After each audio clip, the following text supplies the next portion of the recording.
Los impuestos y la obligación de pagarlos es una cuestión legal que viene recogida en las constituciones de los diferentes países. En concreto, lo que las constituciones modernas suelen reconocer es una obligación de todos los ciudadanos de contribuir al sostenimiento de los gastos públicos y la potestad del Estado para crear tributos. Pero, ¿para qué sirven los impuestos? ¿Cómo se redistribuye la riqueza a través de ellos? ¿Cuál es el nivel de presión fiscal en España? ¿Se pagan aquí más impuestos que en Europa? ¿Pagan más quienes más tienen?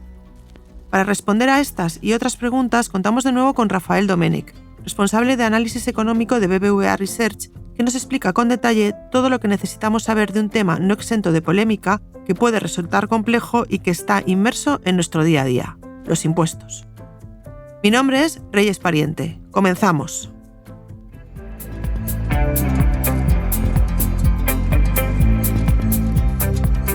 Blink, los podcasts de BBVA.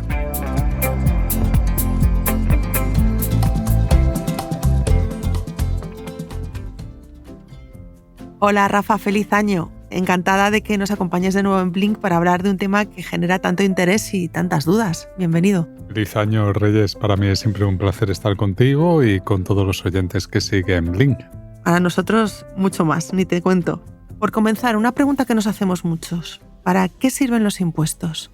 Bueno, los impuestos que pagamos pues ayudan a financiar bienes y servicios públicos que recibimos, ¿no? Bien directamente o indirectamente, ¿no? Y todo esto pues mejora nuestro bienestar, ¿no? El gasto público que financia los impuestos pues sirve para producir bienes y servicios por parte del sector privado, para mejorar nuestros niveles de consumo, para financiar instituciones, ¿no? El Estado de Derecho, la seguridad, las regulaciones, la justicia, la inversión pública, por ejemplo, las infraestructuras o el capital humano, ¿no? La educación de una sociedad. También los impuestos y el gasto público sirven para redistribuir renta dentro de la sociedad y, por lo tanto, con eso mejoramos la igualdad, ¿no? Reducimos la desigualdad. Una tercera vía muy importante que hemos visto ahora en estos últimos años como consecuencia de la pandemia del COVID es que el gasto, por ejemplo, en sanidad, que se financia con impuestos, pues permite, ¿no? Mejorar la salud y aumentar nuestra esperanza de vida, algo que a lo largo del último siglo pues, ha sido muy, muy importante. Claro, la cuestión es que no todos son beneficios, ¿no? Es decir, los impuestos no son gratis, tienen un coste y ese coste es el que soportamos los contribuyentes en forma de una menor renta disponible. Por lo tanto, es muy importante justificar que el beneficio que aportan todos estos bienes y servicios públicos que financiamos con impuestos supera el coste, ¿no? de pagar estos impuestos, ¿no? Y ahí es donde está el reto, encontrar ese punto de equilibrio. Yo siempre digo que tan malo puede ser tener un nivel de impuestos muy bajo con una calidad muy reducida, los servicios públicos que recibimos a cambio, como tener un nivel muy alto de impuestos que no se justifica por esos servicios y bienes públicos que recibimos, sencillamente porque se derrochan de recursos del contribuyente, ¿no? El reto es encontrar ese punto de equilibrio. Y un poco en línea con esto, a nivel general, ¿cuál crees que es la percepción que tienen los ciudadanos españoles sobre los impuestos que pagan? Bueno, en general, cuando hablamos de percepción estamos hablando de opiniones subjetivas, ¿no? ¿Qué es lo que nos dicen las encuestas, ¿no? Que realizan, por ejemplo, encuestas como las de el Centro de Investigaciones Sociológicas, el CIS, ¿no? En general lo que van a decirnos es que la percepción social es que se pagan muchos impuestos, ¿no? En general, esta es la percepción que tiene la mayor parte de la sociedad y que se recibe menos de lo que se aporta, ¿no? Entonces yo creo que lo importante aquí es poner, ¿no? En relación los impuestos que se pagan en relación con los servicios públicos que se reciben, y para eso es muy importante hacer pedagogía, no solo de lo que se paga, sino también de lo que se recibe a cambio. Pues si te parece, Rafa, vamos a hacer pedagogía. Vamos a analizar concepto a concepto todo lo relativo a los impuestos. Cuéntanos, ¿qué es la presión fiscal? Vale, pues básicamente hablamos de presión fiscal como la recaudación de impuestos del conjunto de las administraciones públicas, gobierno central, gobiernos regionales, seguridad social o incluso los ayuntamientos, sobre el Producto Interior Bruto, que es el conjunto de bienes y servicios que producimos a lo largo de un año. ¿Cuánto se recauda en impuestos sobre el conjunto de bienes y servicios que producimos, ¿no? Fíjate, Reyes, que no todos los ingresos públicos son impuestos, con lo cual habría otra definición un poquito más amplia de presión fiscal, que sería aquella que pone en relación todos los ingresos del conjunto de las administraciones públicas en función del Producto Interior Bruto, ¿no? ¿Y qué determina que haya una mayor o menor presión fiscal? Bueno, pues básicamente lo determina pues una historia, una cultura, ¿no? La presión fiscal en los países al final lo que refleja son preferencias sociales, ¿no? Y también, ¿no?, detrás de esas preferencias sociales una opción también ideológica sobre la importancia del sector público, ¿no? Y esto dificulta mucho las comparaciones entre personas y entre países, ¿no? Hay países que por tradición pues prefieren optar por un menor tamaño del sector público y por lo tanto por un nivel de presión fiscal más bajo, frente a otros en los que históricamente pues han visto que el sector público funciona bien, ¿no?, que de una manera secuencial, ¿no?, cada vez que ha ido pidiendo más impuestos para hacer más cosas, la sociedad ha visto que el sector público lo hacía bien y entonces pues eso ha terminado conformando niveles de presión social más elevados, ¿no? Pero básicamente se determina de esta manera. ¿Tiene sentido realizar una comparativa con países del entorno? A ver, en parte sí, porque primero que las comparaciones siempre nos sitúan, ¿no? Y más en el caso concreto de España, que formamos parte de un proyecto político, económico y social con otros países como son los que forman la Unión Europea, ¿no? Por lo tanto, esa es una aspiración que tiene sentido, siempre que las preferencias sociales sean las mismas como resultado de esa cultura, de esa tradición, de esa eficiencia de las administraciones públicas. Y siempre que la valoración de los servicios públicos recibidos a cambio también O sea, claro, lo que no tiene mucho sentido es pensar de manera automática. La comparación sí que tiene sentido, pero no tiene mucho sentido es pensar que así de un día para otro, pues cualquier país que tiene un nivel de presión fiscal más bajo que los que vemos, por ejemplo, en los países del norte de Europa, estoy pensando en un país como Dinamarca, ¿no?, por ejemplo, pues que de un día para otro vayamos a esos niveles de presión fiscal, porque para eso pues se tienen que dar toda una serie de condiciones. Es una aspiración, pero para llegar a ella, ¿no?, se tienen que dar condiciones, ¿no?, una transición. Y en concreto en España, ¿cuál es el nivel de presión fiscal y cómo se compara, si se puede, con la Unión Europea? Bueno, todavía no tenemos los datos de cierre del 2022, ¿no? Los tendremos dentro de poco, por lo tanto los últimos datos que tenemos cerrados son del año 2021 y lo que es la recaudación de impuestos sobre el Producto Interior Bruto en España alcanzó el 39% del Producto Interior Bruto, ¿no? Esto es 2,7 puntos menos de lo que es el conjunto de la Unión Europea, ¿no? Que la Unión Europea es un promedio en el que los países están ponderados por su tamaño. Lo que pasa es que en la Unión Europea se da una peculiaridad y es que aquellos países que tienen un tamaño mayor suelen tener un nivel de presión fiscal más elevado, ¿no?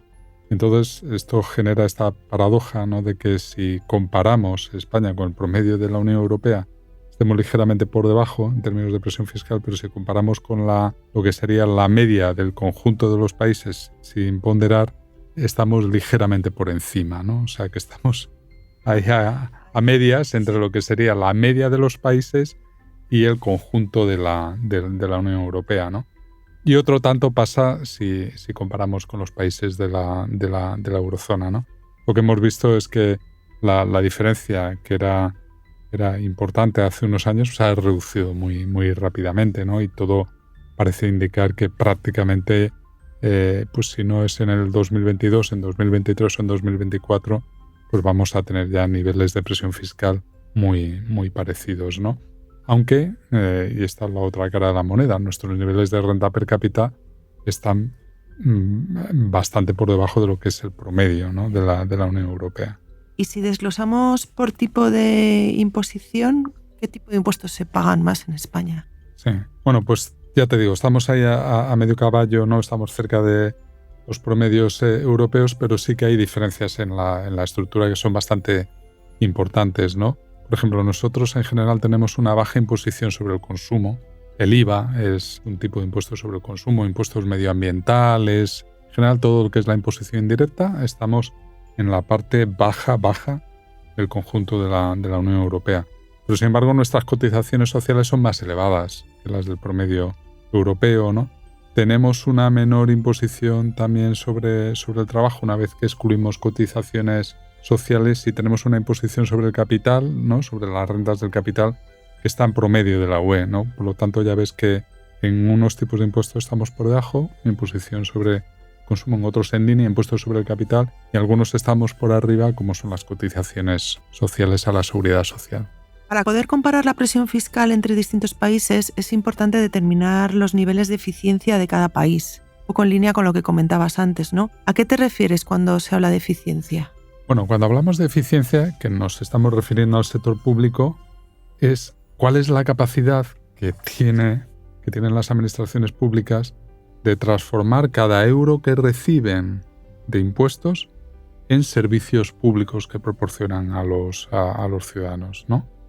Entonces, obviamente, cuanto mayor es ese nivel de eficiencia, mayor será nuestra predisposición a pagar impuestos para recibir a cambio bienes y servicios, porque tendremos un nivel de concienciación mayor y estaremos viendo que el sector público no está malgastando el dinero de los impuestos.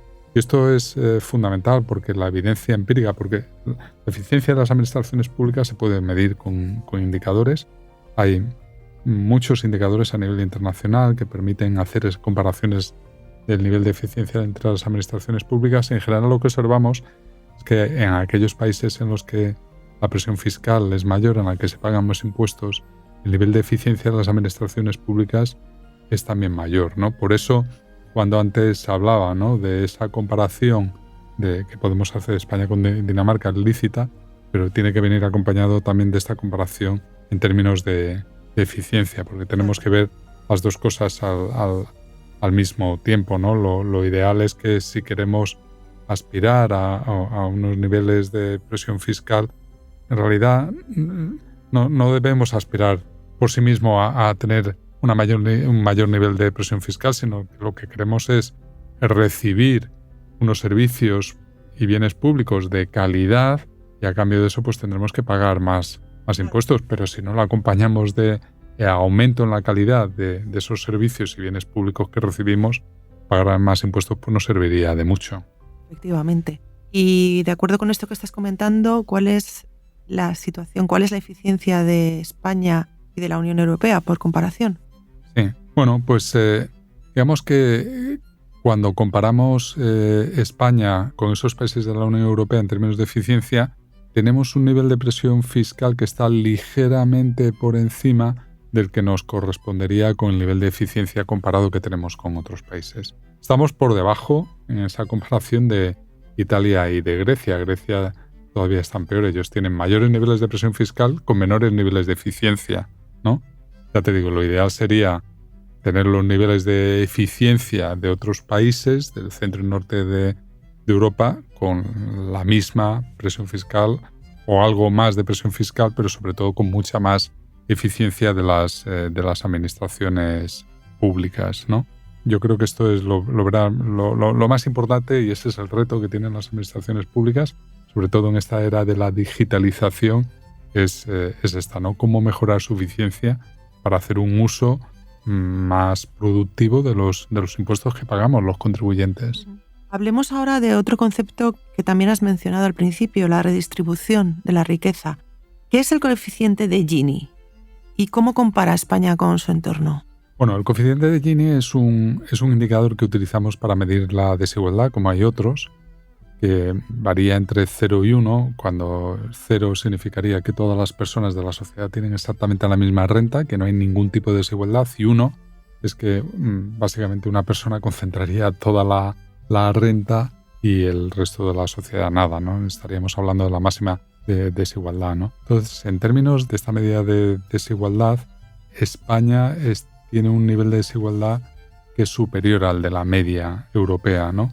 Pero esa desigualdad no está debida a una menor capacidad redistributiva, ¿no?, por parte del gasto público o por parte de los impuestos, sino que básicamente proviene de que tenemos una desigualdad muy grande en términos educativos, que también luego se traslada o se intensifica a través del mercado de trabajo, y esto hace que lo que son las rentas de mercado, las rentas salariales o las rentas del capital que obtienen las personas a través de la interacción económica antes de que actúen los impuestos y el gasto público, sea mucho más desigual que otros países. Pero en términos redistributivos, fíjate que España, con un tamaño de sector público menor, consigue una redistribución similar, consigue reducir el Gini antes de impuestos y de transferencias a ese índice de Gini, de desigualdad después de impuestos y de transferencias. Esa redistribución que se produce ahí es similar a la de países como Noruega, como Suecia o como Dinamarca, ¿no? Países nórdicos que son, digamos, los estándares del estado de bienestar, ¿no? O sea que España redistribuye mucho, ¿no? Y esto hay que ponerlo en valor, ¿no? Porque normalmente es algo que no conocemos, ¿no? Entonces, fundamentalmente el reto que tenemos para reducir la desigualdad no es tanto a través de esa redistribución de impuestos y de transferencias, sino cómo reducimos la desigualdad en lo que son sus causas, no las consecuencias, ¿no? Las causas son básicamente educación y mercado de trabajo, ¿no? El hecho de que haya mucho fracaso escolar y abandono temprano del sistema educativo, o el hecho de que tengamos unas tasas de paro muy elevadas o unas tasas de temporalidad que también han sido mucho más elevadas que en otros países. Y otro concepto que también genera dudas, la progresividad. ¿Dónde se encuentra España? Bueno, la progresividad es, fíjate que está muy relacionado con lo que acabamos de hablar. La progresividad básicamente lo que mide es qué capacidad tiene el impuesto, qué características tienen los impuestos que pagamos de hacer que aquellas personas con rentas más elevadas paguen más impuestos, ¿vale? Mi experiencia es que cuando a la opinión pública, a cualquier persona en general, se le habla de progresividad, suele pensar más en términos de proporcionalidad. ¿Y esto qué significa? Un impuesto es proporcional cuando una persona que tiene una renta que es, por ejemplo, el doble que otra, la gente piensa, bueno, pues tiene que pagar el doble de impuestos que otra. No, cuando el impuesto es progresivo significa que paga más del doble. Aunque su renta sea el doble, paga mucho más del doble. Esto es lo que ocurre con los impuestos en España, particularmente con el impuesto sobre la renta, ¿no? Y ahí nos encontramos con que España se encuentra en la escala media-alta de progresividad comparada con la Unión Europea, ¿no? Fíjate que un contribuyente español que tiene una renta que es un 167% por encima de la media, paga un impuesto sobre la renta de las personas físicas y cotizaciones sociales que son 15, casi 16 puntos más que una persona con una renta que es un 50%, que está un 50% por debajo de la media, ¿no? Solo países como Francia y Bélgica se encuentran claramente por encima en términos de progresividad, pero muchos países tan importantes como Alemania o estos nórdicos que te decía antes, Dinamarca, Noruega o Suecia, tienen niveles de progresividad inferior a los nuestros. Luego, no solo es que nuestros impuestos sean proporcionales, es que son progresivos, es decir, que a medida que aumenta la renta, los impuestos aumentan mucho más rápidamente, los impuestos que pagamos a través del IRPF que la renta. En línea con lo que estás comentando, hay una creencia generalizada, una mayoría de españoles que piensa que las grandes fortunas pagan menos impuestos. ¿Es así? Bueno, pues lo que tú dices es así, ¿no? Y por eso decía yo que hay que distinguir claramente lo que son las percepciones sociales, ¿no? Las opiniones y estas valoraciones subjetivas, ¿no? Que puede tener la opinión pública de lo que son los datos y los hechos. Y por eso decía que es muy importante hacer pedagogía, es muy importante lo que estás haciendo con este espacio de hoy, ¿no?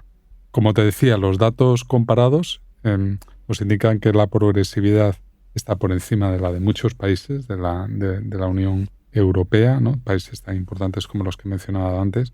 Indican también que los tipos marginales del IRPF, ¿no? Los tipos más altos, que pagan las rentas más altas, son superiores a la media de los países europeos y además que empiezan a operar para niveles de renta que son también más bajos que en esos países, con lo cual las rentas altas en España están pagando impuestos más elevados que en otros países más pronto, con un nivel de renta inferior al de otros países. Eso en cuanto al impuesto sobre la renta. Si nos vamos a la fiscalidad sobre la riqueza en su conjunto, ¿vale? Porque la renta es el flujo, la riqueza es lo que tenemos acumulado, ¿no? En 2020, que son los últimos datos comparados que tenemos, la fiscalidad sobre la riqueza supuso el 2,7% del conjunto del Producto Interior Bruto de España, frente al 2,3% de la Unión Europea, y España era el cuarto país con mayor fiscalidad sobre la riqueza, justo por detrás de Francia, Bélgica y Grecia, por encima del resto de los 23 restantes países de la Unión Europea, ¿no? Yo creo que es importante dar a conocer, ¿no? Y poner en valor estos datos precisamente para eso, para valorar lo que tenemos, ¿no? De que nuestro sistema fiscal pues ya redistribuye bastante, ¿no? Como todo es mejorable, ¿no? Seguramente, ¿no? Y ahí tenemos muchos informes de expertos, ¿no? Que se han ido haciendo en los últimos años precisamente para mejorar el sistema fiscal, pero empecemos por poner en valor lo que ya tenemos, ¿no? Sin duda. Bueno, acabamos de comenzar 2023 y se van a poner en marcha una serie de cambios sobre impuestos existentes, añadido a la creación de nuevos impuestos. ¿Qué puedes comentar al respecto?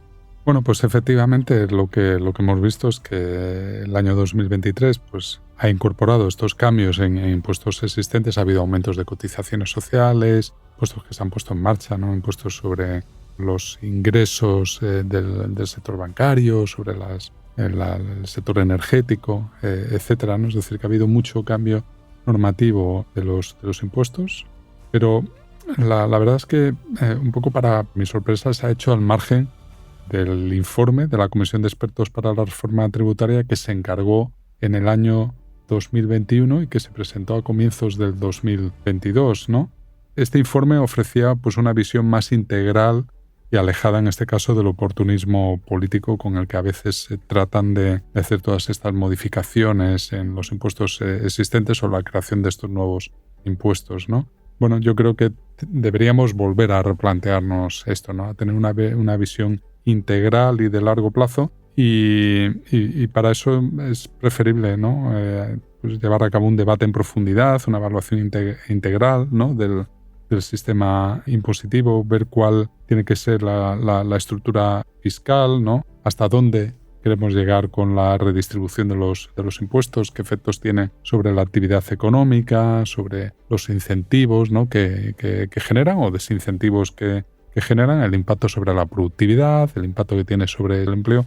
Es decir, que todo lo que acompaña, ¿no? a esa visión integral, a esa evaluación del sistema fiscal es muy importante y la verdad es que cuando se va legislando a veces de esa manera así un tanto precipitada, pues esto se echa a faltar, ¿no? Por eso son muy oportunos, ¿no? Estos informes que se hacen y ya que se hacen, pues que los podamos seguir, ¿no? Uh-huh. Por supuesto. Pues si te parece lo dejamos aquí, aunque podríamos seguir hablando mucho tiempo porque es muy interesante. Muchísimas gracias, Rafa Domènech, por acompañarnos y explicarnos tan claramente algo tan complejo y que nos afecta tanto a todos como son los impuestos. No, pues muchísimas gracias a ti. La verdad es que este es un tema muy, muy importante, ¿no?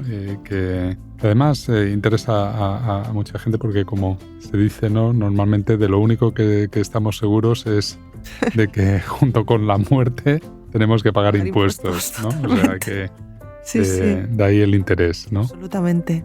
Pues muchas gracias y nos vemos pronto. Un placer.